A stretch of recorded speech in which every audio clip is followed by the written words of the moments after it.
Eh bien, salut à toi mon petit pote, c'est Asquapo, j'espère que tu vas bien. Bon, aujourd'hui, comme tu as vu dans le titre, on va parler de Yamato. Maintenant, c'est une nouvelle Mugiwara. Je sais pas si on dit il ou elle. Bon, on va dire il parce que elle a envie. Putain, je suis un cassos. Je dis il faut dire il, après je dis elle. On va dire il parce que Yamato, il préfère qu'on dise il, donc on va dire il. C'est le respect, vous connaissez. En tout cas, voilà, j'ai appris pas mal de choses sur ce personnage et je vais essayer de vous les faire découvrir dans cette vidéo. Bah, déjà, on commence par un truc que je savais pas du tout. En gros, quand Oda il a conceptionné. Conceptionné? Ah non. Conceptionné? Conceptionné. Non, voilà, conceptionné. Oui, je veux dire. Hey Yasuko, tu sais pas parler français? Ouais, je sais pas parler français. Et alors? Je disais.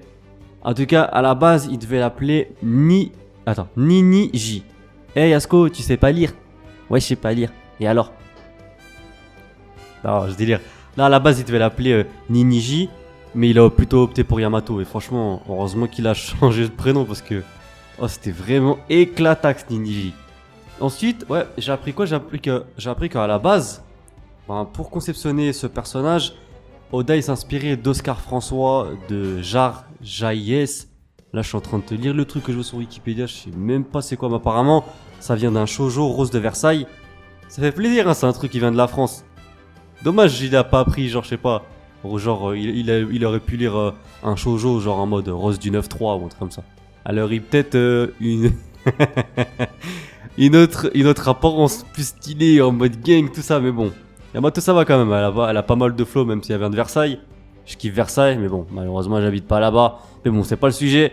En tout cas, ils ont à peu près la même histoire, parce qu'en fait, dans le shoujo Rose de Versailles, bah, c'est une femme en fait qui a été élevée par son père comme si elle avait été un garçon. La même histoire que Yamato qui a été élevé comme un garçon hein, alors que c'était une fille. Et d'ailleurs, dans un des commentaires du chapitre 945, bah, on apprend que Oda il kiffe ce shoujo en fait. Et moi je savais pas que Oda il kiffait les shoujo. Franchement, moi je pensais plus qu'il était adepte des shonen type Neketsu de base. Je pense que c'est le cas, mais franchement je savais pas du tout qu'il kiffait les shoujo. Ah ouais, comme tu sais, à chaque le saviez-vous que je sors sur les différents personnages, je te dis ben, quel aliment il préfère ou il déteste. Et là, apparemment, d'après Oda, Yamato, ben, il kiffe l'Oden. Ça, c'est une certitude. Bon, tu te doutes bien que c'était logique, de par son admiration par rapport à Oden Kozuki. Mais apparemment, elle aime le saumon cru. Moi, je kiffe le saumon cru, mais je préfère quand le saumon il est cuit. Et il y a un truc que je me suis toujours posé comme question, c'est... Après, je sais pas si toi tu t'es déjà dit ça, mais... Est-ce que le saumon, il sait qu'il est bon? Parce qu'il est trop bon le saumon. C'est moi, je sais pas. Si ce poisson, dans l'eau, bah il sait il sent bon. Je sais pas s'il sent son odeur, peut-être avec le soleil, ça le réchauffe. Il sent que ça sent bon autour de lui. Des fois, s'il est tout seul et que ça sent bon, il sait que c'est lui qui sent bon, tu vois. En plus, ça coûte trop cher le saumon. Mais bon, c'est pas grave. C'est pas le sujet. Mais en tout cas, moi, je kiffe le saumon. Je sais pas si toi tu kiffes. Et il y a un truc que j'ai trouvé aussi très intéressant. En gros, c'est que j'avais jamais fait le rapprochement. C'est que Yamato et Jinbei, ben ils possèdent beaucoup de points communs. En gros, regarde. Déjà pour commencer, ben, les deux, ils fonctionnent sur la même base d'une volonté qu'ils ont héritée d'un de leurs mentors. Pour Jinbei, ben c'était par rapport à la paix entre les hommes poissons et les humains qu'il a reçu de la part des Fear Tiger. Et d'autre côté, il y a Yamato qui veut découvrir le monde comme Oden Kozuki à l'époque. Ils ont à peu près voilà, la même volonté héritée. Tous les deux aussi, ben, ils ont une histoire plus ou moins liée avec Portgas the Ace.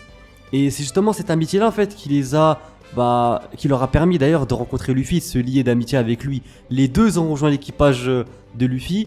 Et d'ailleurs, les deux, ben, en tout cas dans leur conception, je te parle par rapport à leur similitude physique. Hein. Même, ouais, en vrai de vrai, pas que, mais bon, on va parler de la similitude physique. Ben, elle est semblable à celle de l'Oni de la mythologie japonaise. En gros, il y a, tu sais, dans le visage de Jinbei, il y a les cornes, tu vois, qu'il a dans la bouche là. Ça fait comme les trucs des éléphants. Je crois les ivoires, je crois, un truc comme ça.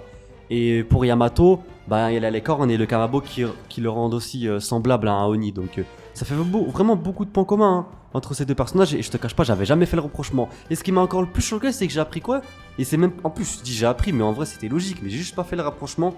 Et c'est là où je te dis que des fois, t'as les trucs devant les yeux, mais on se rend pas compte en fait des petits détails que Oda peut laisser. Mais en fait, les deux, ils étaient sous les ordres en fait d'un empereur.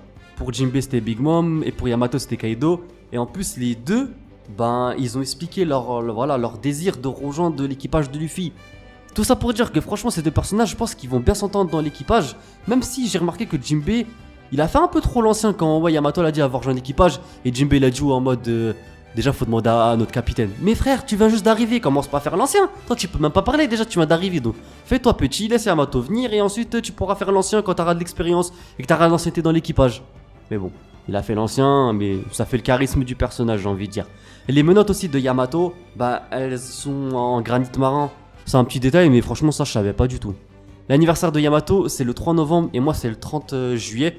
C'est bientôt, donc si t'as envie de me faire un petit cadeau, n'hésite pas, vraiment.